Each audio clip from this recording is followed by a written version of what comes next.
In this episode of Voice of the Sea, we head to the Hawaii Institute of Marine Biology to learn about the SMILE program.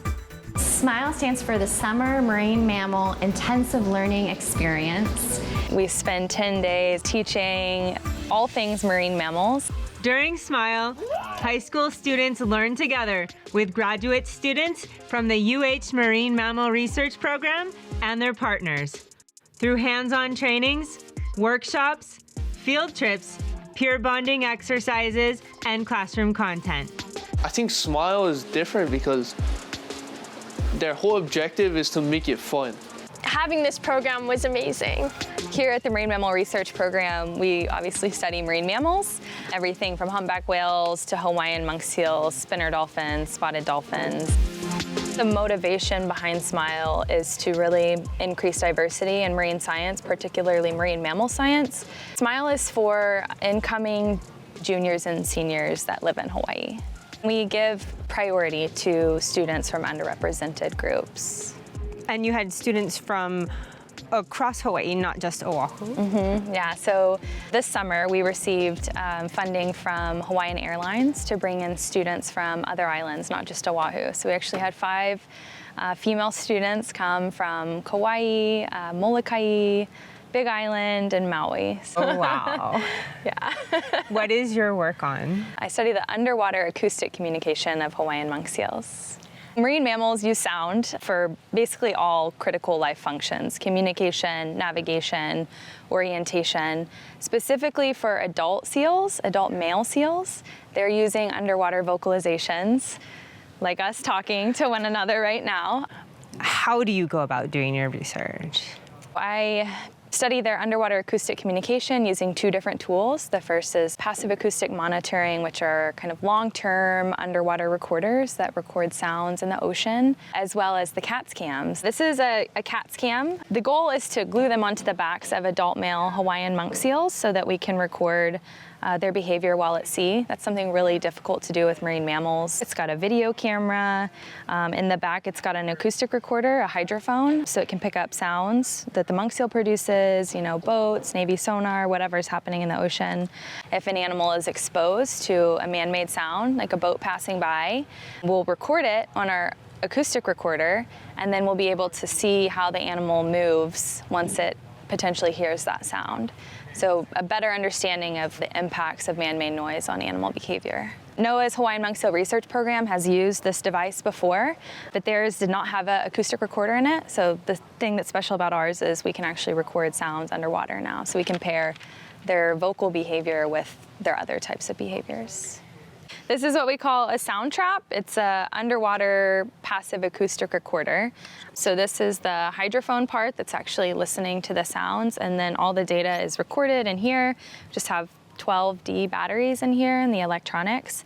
My research uses these placed in Hawaiian monk seal critical habitats to record underwater sounds, including monk seal vocalizations, anthropogenic sounds, geophysical sounds like earthquake and rain, so that we can get a better understanding of, what sounds are the monk seals producing, what is their soundscape like, what are the different sound sources that are in the soundscape.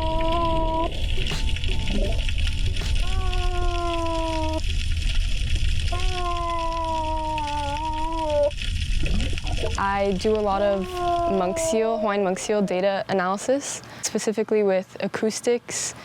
We send out sound traps and hydrophones, mostly to the northwestern Hawaiian Islands, and then when they come back, I go through a lot of that data and classify different call types and grade them on their quality in hopes to start describing their verbal repertoire and just different statistics about their call types.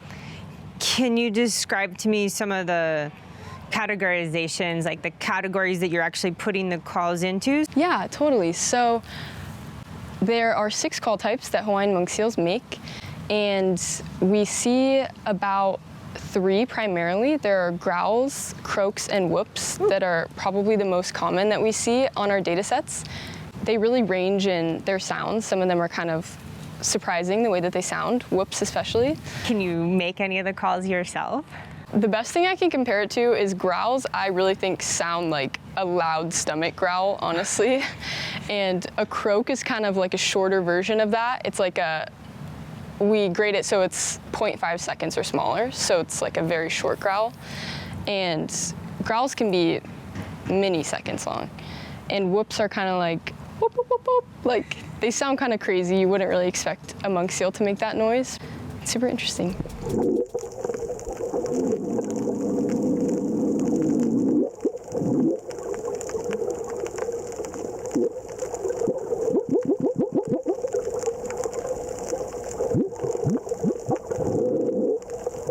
Can you tell me a little bit about your role with the SMMILE program?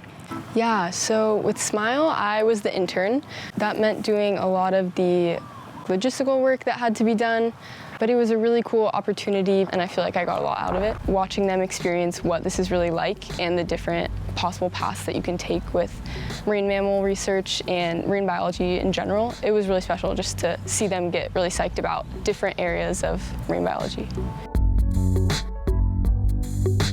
All my work is conducted in the Hawaiian Islands Humpback Whale National Marine Sanctuary and Papahanaumokuakea Marine National Monument. I use passive acoustic monitoring, and where we deploy underwater recorders or hydrophones to understand the presence of cetaceans, specifically toothed whales that are residents here in Hawaii. We're using these sounds over large temporal scales, so over long time periods, to understand potentially movement patterns. It allows us to look at seasonal patterns, diel patterns, day and night differences. But I'm also using tags, like the one I have here. The suction cups are able to suction to the whale. We've had it stay on for up to 2 days. Essentially, they pop off at some point and it floats up to the surface. Once it floats to the surface, we go back and retrieve it later. These suction cup tags can be used for baleen whales, but they've been modified, and they look similar to this one, but they've been modified a little bit smaller to be deployed on animals like false killer whales and pilot whales. Tags allow us to not only get video data, so there is a camera at the front and allows us to get the video perspective of the whale when the tag is on the whale, as well as there's a hydrophone that allows us to get acoustic data, which I'm particularly interested in, as well as it can give us information about the animal's movement in the water column. All those data streams that allows us to get a better idea behaviorally about what these animals are doing underwater and how they're communicating. One really great application of this is we can better understand the repertoires or the diversity of sounds that these different species are making. By repertoire is a bit like a different dialect on each island group of these whales. Exactly. Part of what I'm trying to do with this tag data is to look at the differences that may exist between different clusters, different groups, and how their repertoire might differ. By using these tags, we can try to answer some of these questions. What's incredible about these tags is when the animal goes down deep, it's pure black. You can't see anything at depth. So actually a light, in these newer tags, a light turns on. So you can actually see what the animal is seeing, essentially, and it's, in the forefront of its view at least. Has there been anything that surprised you about the video that comes back?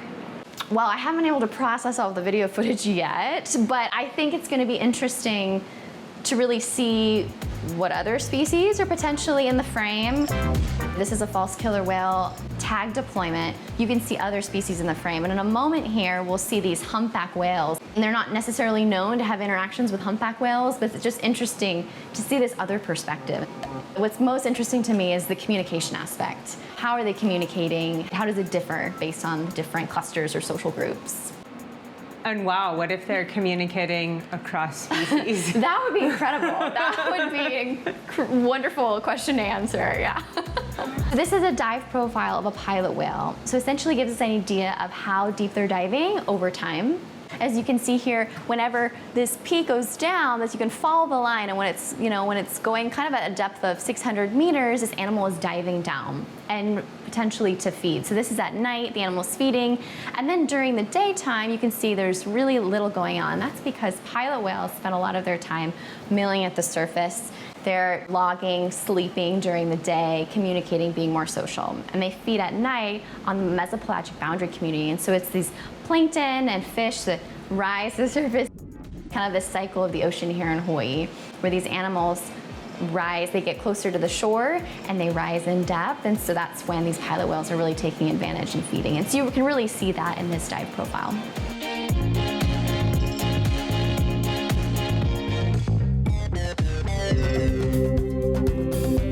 University of Hawaii's Sea Grant College program, focused on Hawaii's coasts and its communities through sustainable development, safe seafood supply, sustainable coastal tourism, hazard resilience, and healthy coastal ecosystems.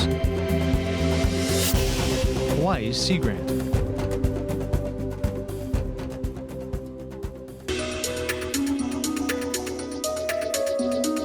You're watching Voice of the Sea.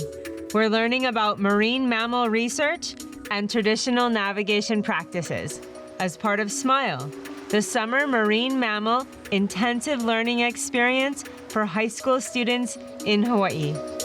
So our study species is the humpback whale, the kohala.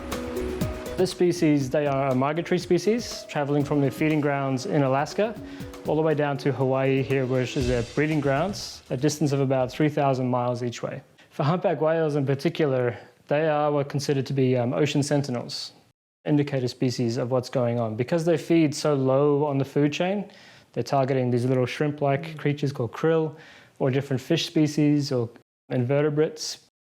Because they're targeting those particular food sources, their condition, their health, their population will reflect the health of those lower orders. One of the reasons this project came into fruition was the 2015-2016 marine heat wave up in the North Pacific. There was a very strong heat wave that came through and very high ocean temperatures that hit, and Hawaii saw the effects of that in the following seasons when adult abundance dropped by 50%, mother-calf encounters dropped by 76%. We now have a baseline understanding of where the whales should be based on what we've been able to measure across the years. And we've now measured close to 40% of all the whales in Hawaii. And do you see, or are you able to identify some of the same whales in Alaska that you see here in Hawaii? Yeah, so one of my favorite aspects of this work is that we can track these individuals across very large distances and times. The idea is that when these whales fluke up, they show us that tail. We can find out who the whale is, does it have a name, male, female, that kind of thing. And once we get back to Alaska and working there from typically April through to October, we see whales returning from Hawaii or other places. And then when they fluke up again, we can then see, oh, it's Captain Hook, and that kind of thing. So we've been able to measure the same whales within Hawaii and Alaska within a few months, about 110 individuals, which is something I never expected we would be able to do. Some of them have very distinctive patterns on the underneath of the fluke, and others are very just nondescript. Typically, we don't really have a great idea of it until we get back to the lab and we kind of put the images through the algorithm to see. But every now and then you get a gem where I know exactly who that whale is, I know what day we measured her 8 months ago in Alaska, what she was doing. I know she had a calf 2 years ago.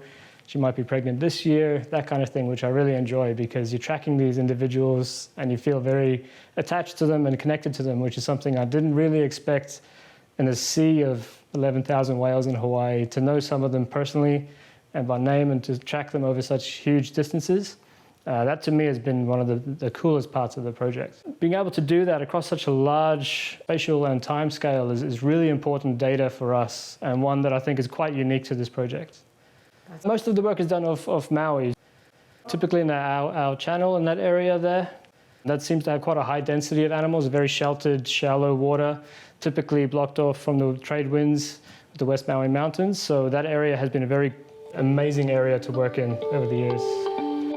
For the SMILE program, you were teaching the students about your research, and you actually taught them how to fly the drone. Yeah, that was fun.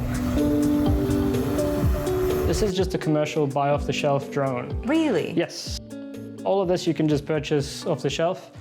Hobbyists, photographers, filmmakers quite often use this drone. The aspects that we add to it is certainly this bit here, and we have a 3D printed module here. And the wiring just runs through the inside, and underneath is that LiDAR, that altimeter that we use to get really accurate estimates of altitude.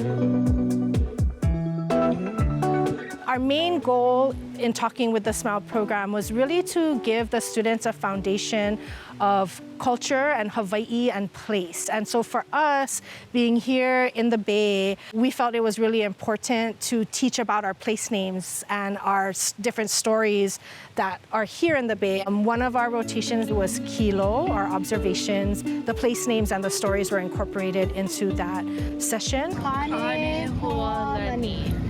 And then and that whole ridge is called Mo'okapu Ohaloa. And then we have all these little patch reefs, and they're very circular in shape. To be able to look from Mokuolo'e, where they were staying, and be able to identify different places, knowing that they would be going out in the Bay and doing research. And we also did the Kukulu Kalani, which is the Hawaiian Star Compass, and the students got to learn all the different names of the different directions. We call them houses. Haka, Naleo, Nalani, Manu, Noyo, Aina.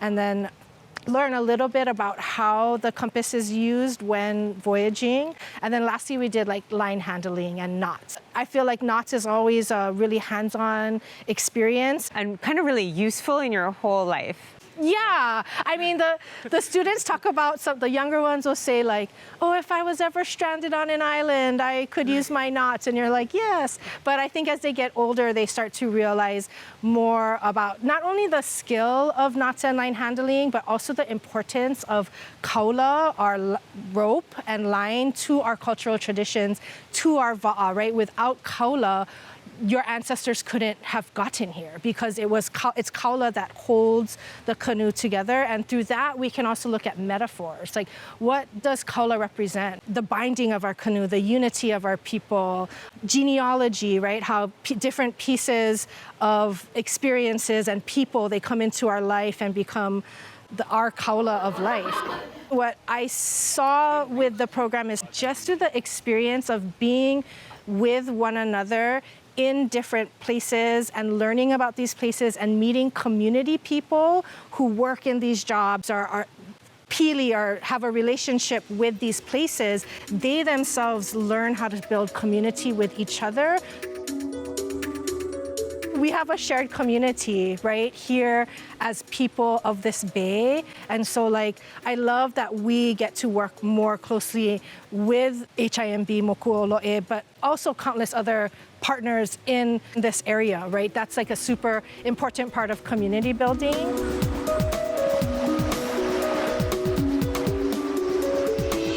We are looking for a few heroes, mentors, trailblazers, innovators, a passion to change lives, spark curiosity, open hearts, and awaken minds, help students answer the question, who am I?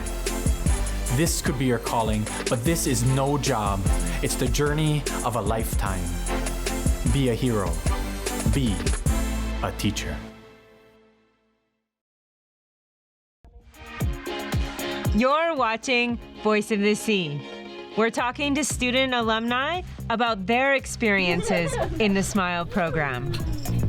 So you got to meet lots of different people from around Hawaii, and some of that experience is not just about the science, right? Well, we are together for 10 days, so at first everyone's a little bit shy, but I think after the first couple hours, everyone was becoming great friends, and it was just really neat to have the ability to learn from everyone, kind of having these newfound friends. I still keep in contact with a lot of them. Our SMMILE leaders, Bree and Kirby, did a great job. I found a new love for marine science through them, and I just really appreciate their love for marine science because it definitely did something for me. Any kid can learn great things from SMMILE, whether you're a fisherman, you like to fish, whether you like dolphins, whether you just like being in the ocean. I think that any kid from Hawaii especially can learn from SMMILE. What about the ability to live at HIMB for the week? How important is that? That, I think, was probably one of the best things because being able to just stay there and do everything there was really cool. You see someone from the shark lab walking by or someone from the fish lab or the coral resiliency lab, you're in it. you're in HIMB, you're there, and that's all you know for 10 days. Being able to just kind of see everyone around and just live there, be there, and you're kind of like a student, you are a student, but you're a student of HIMB, which is really cool. So you're a senior this year. Yeah. What are you gonna do after you graduate? Well, based on SMILE, I have two kind of paths that I'm looking at, either being a marine mammal trainer for research facilities or being a veterinarian and doing response work for marine mammals. How did your experience in SMILE help you to get the internship you have now? Meeting Bree and Kirby alone helped me get into this internship because they helped me find a mentor and everything. I got into SMILE, and then it just opened up the door for the internship with Hutton Fisheries. I've been helping out at various places, such as like at Kako'oiwi, it's a little more down there, and Paipai Oheia, any kind of work that they needed help with. Describe for me what you might do in a typical day, internship-wise. Throughout the week, I would be at different places, like I would alternate, but like generally, Tuesdays, I would go to the wetland side. I would help out with watering all the native plants. And then on Wednesdays, I would typically be helping out on the poi side, trying to help maintain the taro patches, the lo'is. Do you have any goals, dreams for what you might do next? Currently, they've offered me an apprenticeship at Paipai Oheia. It was called Hapai Pu. I'm gonna be doing pretty similar work to what I've been doing, but it's just gonna be over a longer period of time, better pay. What was your favorite day during the SMILE program? My favorite day had to be the boat day. Yep, I love being on the water. We had the cameras and we were doing dorsal fin or dolphin identification. We do that by taking pictures of the dorsal fin, because no two dolphins have the same exact dorsal fin. It's kind of like a fingerprint. And I also named a dolphin. What? Yep. I named him Portuguese sausage. If I ever see him, I'll know it's him because he had a pretty distinct dorsal fin. Who do you think would benefit most from doing SMILE? The type of kids that just like to get out into nature. Quite a few of the kids in there, they weren't in the program necessarily because they wanted to learn science. It was more because they love the ocean and they just want to learn more about it. I was kind of just on the path to being a construction worker. But then I joined this program and yeah, it kind of opened up a lot of doors. And now I'm not gonna do construction. I'm gonna do something more like, yes, conservation related. Help out with my community, help out with my land, my aina. I just consider myself as a Hawaiian. So I feel like if I want to be like that, then I have to do my part in trying to take care of this place and maintain it and try to help restore it to be what it used to be. Even though we may not be able to bring it back to how it used to be, we can still make a difference. Really nice. Good job. Yes, so. SMILE is open to high school students in Hawaii who are entering their junior or senior years. Head to the SMILE website to learn more and apply.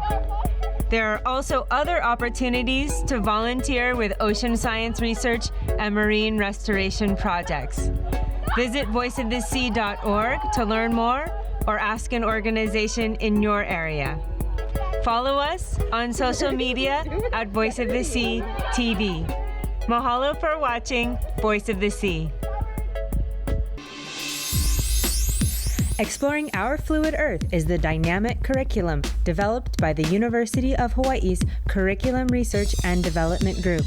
The award-winning Fluid Earth and Living Ocean textbooks are now interactive and online.